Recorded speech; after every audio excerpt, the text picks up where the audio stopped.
1 Timothy 2:5. For there is one God, and there is one mediator between God and man, the man Christ Jesus. 1 Timothy 2:6, who gave himself as a ransom for all, which is the testimony given at the proper time.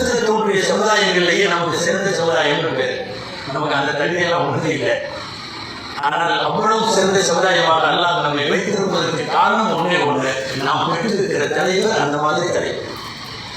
நாம் முன்னோடியாக வழிகாட்டியாக நாம் ஏற்றிருக்கிற நபிகள் ஸல்லல்லாஹு அலைஹி வஸல்லம். அந்த ஒண்ணுதான் உலகத்தில் இருக்கிற எல்லா சமுதாயத்தை விட நம்மளை சேர்ந்தவங்களாக. இரண்டாவது ரசூலுல்லாஹின் மூலம் நமக்கு கிடைத்த பெருஞ்சிறப்பு ஒன்று, இந்த உம்மத்தில் கலிமா சொன்ன அத்தனை பேருக்கும் சொர்க்கம். எந்த உம்மத்தும் சமுதாயம் கூட சொர்க்கம் போக முடியாது. இதுக்கு முன்னாடி வாழ்ந்தவங்க இந்த உம்மத்தில் கலிமா சொன்ன அத்தனை பேரும் சொர்க்கம் போவான். இதை வாங்கி தருவது ரசூலுல்லாஹுடைய, அதுக்கு பேர் ரஹ்மத்